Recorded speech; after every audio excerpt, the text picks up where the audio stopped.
బాగుందండి నిజంగా. టీజర్ వరకు అయితే వదిలినంత వరకు బాగానే ఉంది, కానీ చాలా మందికి హనుమంతుడిని ఎందుకు రివీల్ చేయలేదు అని అడుగుతున్నారు. మేబీ ఆయనకి అదేమన్నా సర్ప్రైజింగ్ క్యారెక్టర్ ఏమో, అందుకే రివీల్ చేయలేదేమో అనిపిస్తుంది. దట్టు ఏంటంటే మనకి ఇక్కడ హీరో రణబీర్ కపూర్ కాకుండా లైక్ మన మహేష్ బాబు గారు ఇలా అయితే చాలా బాగుండేది కదా, తెలుగు వాళ్ళు తీసుకుంటే బాగుండేది అని అనిపించింది. ఇంకా సీతమ్మ గారి క్యారెక్టర్లో అయితే సాయి పల్లవి గారు చాలా బాగా చేశారు, అడాప్ట్ అయిపోయారు. అసలు తనైతేనే బెస్ట్ అని ఫీలింగ్ వచ్చిందనమాట, అంత బాగుంది. నెక్స్ట్ ఇంక మన యష్ గారు, ఆయన లుక్స్ అయితే అమేజింగ్, మామూలుగా లేదు, చంపేస్తారు నిజంగా. ఆయన మాసే అని అనుకున్నాను తప్ప కేజీఎఫ్లో అలా కాదు. ఆదిపురుష్ అని వచ్చింది. రామాయణంలో కూడా లుక్స్ చాలా బాగున్నాయి, చాలా చాలా చాలా బాగున్నాయి. సో ఆయన కూడా చాలా డామినేట్ చేశారు. అవును, కన్నడలో మంచి నేమ్. ఈ టైంలో అంటే విలన్ గా చూపిస్తున్నారు రామనాథుని, లేకపోతే హీరో లాగా ఆయన కూడా అంటే యాక్టర్ కదండి, ఏదైనా చేయాలి కదండి. సో అట్లాగా ఆయన రావణాసురు క్యారెక్టర్ అంటే అంత ఈజీ ఏం కాదండి నిజంగా. చాలా మంచి క్యారెక్టర్ అది, చాలా మంది దగ్గరే క్యారెక్టర్ కూడా అది. ఎందుకంటే ఒక సీతమ్మ గారిని ఎత్తుకెళ్లేదే కాదు, ఆయన మంచి పనులు కూడా చాలా ఉన్నాయి ఆయన గురించి. దాని గురించి ఎప్పుడు బయటికి రావు, మనకి సీతమ్మ గారిని తీసుకెళ్ళిందే గుర్తొస్తుంది. బట్ అలాంటి క్యారెక్టర్ ఆయన చూస్ చేసుకున్నది చాలా హ్యాపీగా అనిపిస్తుంది. దట్టు ఆ లుక్స్ చాలా బాగా తనకి సెట్ అయ్యాయి అనమాట యష్ గారికి.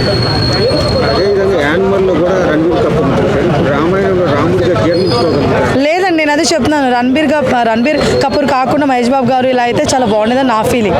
సో ఆయన్ని మేము రాముడిగా అంటే కష్టమే, బట్ తప్పదు కదా, తీస్తున్నారు, చూడాలని. మన తెలంగాణ సినిమా వాళ్ళు, తెలంగాణ వాళ్ళు ఎవ్వరు లేరా? నేను ఇందాక కూడా అదే చెప్పిన, మన తెలంగాణలోని రాముడు ఒక చీత అని అంటే మన తెలంగాణ వాళ్ళు పెడితే బాగుండు. అందులో మన తెలంగాణలో ఎవరైనా అడిగితే నేనే చెప్తా, ప్రభాస్ కానీ మహేష్ బాబు కానీ మంచిగా సెట్ అవుతాడు. రాముడికి హైట్ గీట్ ఉండాలి, మంచిగా ఉండాలి, 80% కింది మీదికి బాగుండేదే. ఒక హిందీ ఆయన పేరేదో ఆయనను పెట్టారు, ఆయనను పెట్టి ఎందుకు మన తెలంగాణ వాళ్ళు ఎంతమంది లేరు, చాలామంది ఉన్నారు కదా. ఇంకోటి రాముడు సీత గురించి, రామాయణం గురించి మొత్తం ఎవరికి, రాజమౌళి తండ్రికి తెలుసు. ఎందుకంటే ఆయన ఆయన కదా, ఏది రాయాలనే ఆయనకు ప్రతిదీ తెలుసు. సీత ఎలా అరుణ్యం పోయింది సీతని, ఎందుకంటే ఇప్పుడు ప్రకాశరావు లాంటి మూర్ఖులు ఏమంటారు, ఆమెని ఏదో పోయింది, ఆమె వరుస కూలిపోయింది అది ఇదని అంటుండ్రు కదా. అలా అనకుంటే మన దేశానికి కొంచెం తెలవని మూర్ఖులకు మంచిగా చూపిస్తే బాగుంటుంది. సినిమా చూసినాక ఏదైనా మనం చెప్తాము.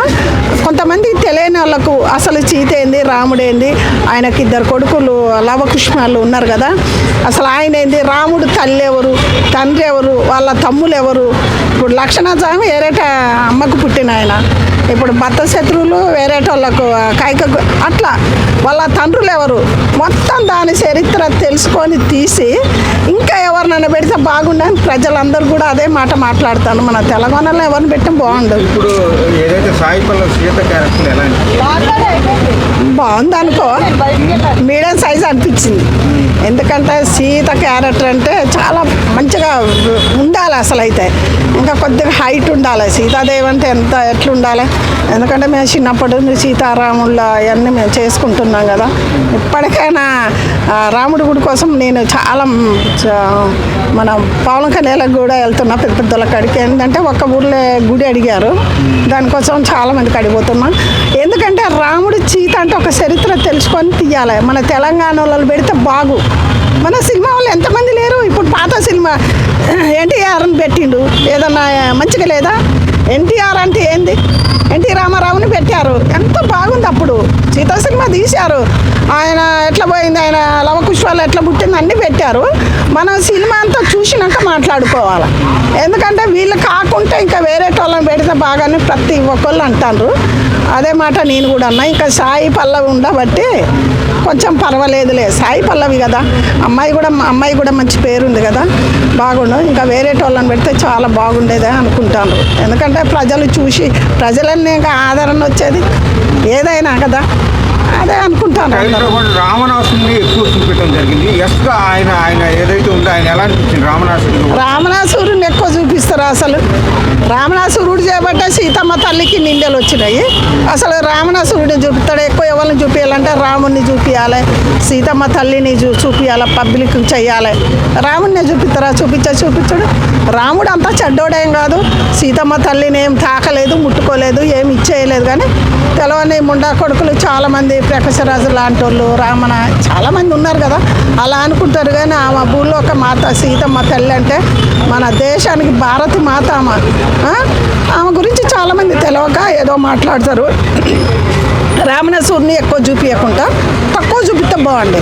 చాలా బాగుందండి. ఎందుకంటే ఈ మధ్యకాలంలో మన ఇండియన్ సినిమా ప్రపంచ దేశాలను తాకేసింది అన్నందుకు నిదర్శనంగా కనపడింది. ఓ చక్కటి సందేశాత్మక చిత్రం రామాయణం. ఎందుకంటే ఈ రామాయణాన్ని పూర్తిగా కొంతమంది ఈ మధ్యకాలంలో కొద్దిగా పాటులుగా తీయడం జరిగింది, కానీ రామాయణాన్ని పూర్తిగా వెండి తెర మీద చూపించడం చాలా అరుదుగా కనపడుతుంది. ఎప్పుడు పూర్వం మన పెద్దలు చేశారు కొన్ని సినిమాలు, అవి చాలా సెన్సేషనల్ హిట్ అయ్యాయి. ఈవేళ హిందీలో మన పాన్ ఇండియా మూవీగా, పాన్ వరల్డ్ మూవీగా తయారైంది రామాయణం. నిజంగా ఆ సినిమా అందులో క్యారెక్టర్, రాముడు క్యారెక్టర్ చూస్తే కూడా ఒళ్ళు పులకరి, నిజంగా రాముడు ఇలా ఉండేవాడా అన్నంత ఇదిగా. అలాగే రావణాసురుడి గారి క్యారెక్టరు చేశాడు. ఆయన కూడా చాలా అద్భుతంగా పర్ఫార్మర్ కాబట్టి సినిమా ఎలా ఉండబోతుందని ఊహిస్తేనే ఒళ్ళు జలధరించేలాగా ఉంది. ఓ చక్కటి ఇతిహాసం, మన దేశ సంస్కృతి సాంప్రదాయాలు ఉట్టుపడేలాగా ఆ రామాయణం ఉంటుంది కాబట్టి ప్రపంచ దేశాలు కూడా ఆదరించే అవకాశం ఉంది. ఖచ్చితంగా రామాయణ సినిమా మన పాన్ వరల్డ్ సినిమాగా రిలీజ్ అయ్యి మన దేశానికే ఓ మంచి చిత్రంగా నిలబడే అవకాశం ఉందని చెప్పి అనిపిస్తుంది ఆ ట్రైలర్ చూస్తే.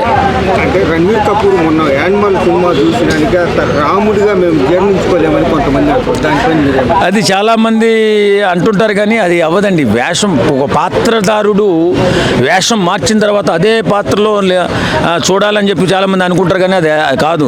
ఇప్పుడు చాలా సినిమాలు మనం పూర్వం మన పౌరాణిక సినిమాలు చూసాం. రాక్షసులుగా నటించిన వాళ్ళు ఇక్కడ సౌమ్యంగా నటించి కూడా సూపర్ డూపర్ హిట్ కొట్టారు. దానికి దీనికి సంబంధమే ఉండదండి. కథనం మెయిన్ ఏంటంటే కథనం, కథ ఎలా ఉంది, కథనం ఎలా ఉంది, అలా నడుచుకుంటే పోయే క్రమంలో ఆ క్యారెక్టర్ వచ్చి మన మనసుకి అత్తుకునేలా ఉంటుంది తప్ప పలానా సినిమాలో చేశాడు అతను, ఆ క్యారెక్టర్ ఎందులో చూస్తున్నాం అనేటటువంటి భావన ఎవరికీ కలగదు. అందులోని ఇది చాలా నిశ్చితంగా తయారవుతున్నటువంటి సినిమా. మన భారతీయ గొప్పతనాన్ని, మన భారతీయ సంస్కృతిని, సాంప్రదాయాన్ని మిళితం చేసుకుంటూ ఓ గొప్ప పటిష్టమైన సినిమా. 2000 కోట్ల బడ్జెట్తో నిర్మితమవుతున్న ఈ సినిమా ఎన్ని జాగ్రత్తలు తీసుకుంటారు? ఎవరో ఏదో మాట్లాడారని చెప్పేసి ఆ క్యారెక్టర్ ఈ క్యారెక్టర్ లీనమవుతుంది అనేది జరిగే పని కాదు. ఖచ్చితంగా భారతదేశానికే మంచి పేరు తీసుకొచ్చే సినిమాగా రామాయణం ఉండబోతుందని చెప్పి మాలాంటి వాళ్ళు నమ్ముతున్నాం. సీతగా ఇప్పుడు సాయి పల్లవి ఓకే అనిపిస్తుంది. సాయి పల్లవి కొంతమంది కామెంట్ చేస్తారు, ఇలాంటిది సీతగా అందంగా చాలామంది హీరోయిన్స్ ఉంది కదా, ఏమని ఎందుకు పెట్టాల్సి వచ్చింది అని చెప్పేసి. అంటే ఏమండి, పాత్ర డైరెక్టర్ గారు ఆలోచన విధానం, సీతని ఏ కోణంలో చూశాడు, సీతని ఏ రకంగా పర్ఫార్మెన్స్ చేయించబోతున్నాడు, తనలో ఉన్నటువంటి క్వాలిటీ ఎలా కనిపించింది అనేదే ఉంటుంది తప్ప ఇక్కడ ఇంత బడ్జెట్ పెట్టి ఇంత పగడ్బందీగా చేసే సినిమాకి ఎలాంటి రికమెండేషన్స్ లేకపోతే ఇంకోటి ఉండదండి. ఖచ్చితంగా ఆ క్యారెక్టరు ఆమెను చూసి ఆమెను దృష్టిలో పెట్టుకునే తయారు చేసి ఉంటారు కాబట్టి ఈమె ఎందుకు సీతగా ఉపయోగపడుతూ చేశారని చెప్పి అనుకోవడానికి అవకాశమే ఉండదు. కాబట్టి ఈ సినిమాని ఖచ్చితంగా ఈ సినిమా ఒక భారతీయ చలనచిత్ర చరిత్రలో ఓ అద్భుతమైన సినిమా నిలవడానికే ప్రయత్నం చేస్తారు తప్ప ఫలానా క్యారెక్టర్ ఇచ్చి తగ్గించుకోవాలన్న ఆలోచనలో డైరెక్టర్ మాత్రం వెళ్ళడని నేను అనుకుంటాను. అదే ఎస్ గారు కూడా ఆల్రెడీ అంటే కథ నచ్చి అంటే హీరోగా చేస్తున్న వ్యక్తి విలన్గా ఎందుకు చేయాల్సి వస్తుంది అంటే ఆ క్యారెక్టర్ నచ్చినట్టో లేకపోతే ఈ రావణాసురుని కూడా మంచిగా చూపించే అవకాశం ఎక్కువ ఉంది. రావణాసురుడు పూర్తిగా సీతను అపహరించే వరకు ఆయన మహాజ్ఞాని కదా, అసలు బ్రహ్మజ్ఞాని అతను.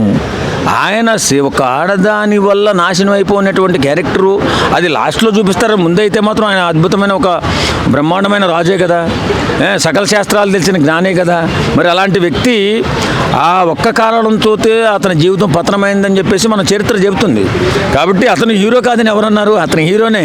సీతను అపహరించక ముందు హీరో, తర్వాత జీరో అయ్యాడు. కాబట్టి ఈ సినిమా ఆద్యంతం కూడా ఆకట్టుకోవడమే కాకుండా మన గౌరవాన్ని ఇనుమడింపజేసే సినిమాగా నిలబడుతుందని చెప్పేసి నేను అనుకుంటున్నానండి. అంతకుముందు ఏదైతే ఆదిపురుష తీసి చేతులు కాల్చుకున్నారో బాలీవుడ్ మీద అసలు నమ్మకం పోయింది. అసలు వీళ్ళకి సినిమాలు తీయొచ్చా, సినిమాలు తీయడం రాకపోతే కనీసం సౌత్ నుంచి అన్న నేర్చుకోండి అని చెప్పి చాలా ట్రోల్స్ జరిగాయి. ఇప్పుడు ఈ సినిమా చూశాక అర్థమవుతుంది బాలీవుడ్ అనేది కూడా హాలీవుడ్ లెవెల్లో ఉందని చెప్పేసి. ఈ సినిమాలో ఏవైతే గ్రాఫిక్స్ పెట్టారో చాలా సూపర్గా ఉన్నాయండి. ఫస్ట్ ఆఫ్ ఆల్ ఏదైతే యష్ గారిది లుక్ ఇచ్చారో ఫస్ట్ ఆ 10 సెకండ్స్ 20 సెకండ్స్లోనే సినిమా ఎలా ఉండబోతుందో మొత్తం చూపించేశారు. ఇప్పుడు అదే ఎస్ గారు ఆల్రెడీ హీరోగా మంచి ఇదిలో స్టేజ్లో ఉన్నప్పుడు విలన్గా రావణాసుడు ఎందుకు అంటే రావణాసుడిగా జనాలు జీర్ణించుకోగలుగుతారు కన్నడ? చాలా పెద్ద రిస్క్ అండి ఇది. యష్ గారు తన క్యారియర్లో చాలా పెద్ద రిస్క్ తీసుకున్నారు. అది ఎలా తీసుకుంటారని చెప్పి కూడా మనం సినిమా రిలీజ్ అయ్యాకనే తెలుస్తుంది.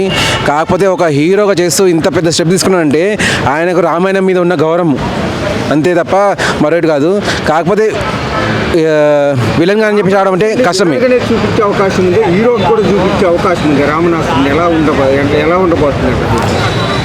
ఒకటేనండి, అక్కడ హీరో అయిన రణ్వీర్ కపూర్ గారు క్లియర్గా ఒక మాట చెప్పారు, రావణుడు ముల్లోకాలకు అధిపతి.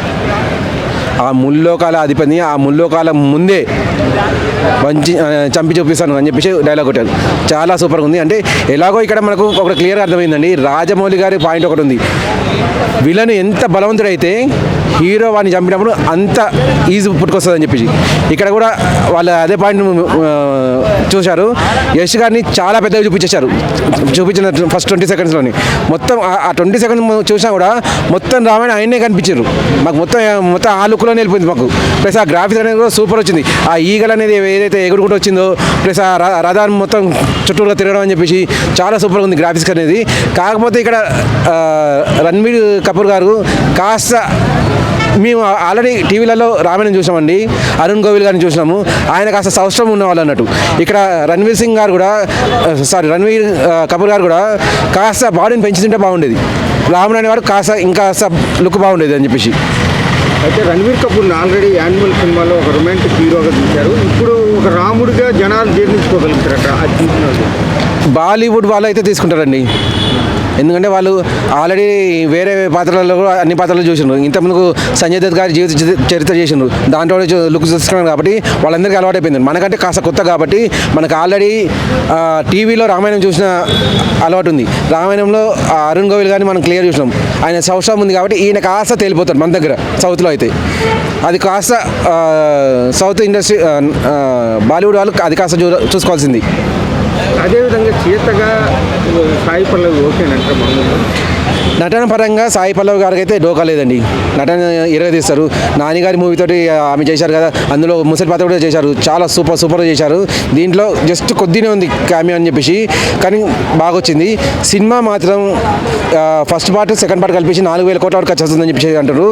అది ఎంతవరకు ఖర్చు పెట్టినా మాకు తెలియదు, కానీ ఫస్ట్ పార్ట్ మాత్రం 2,000 కోట్లు రాబట్టబోతుందండి. ఈ ట్రైలర్ చూస్తే అది క్లియర్ అర్థమైపోయింది.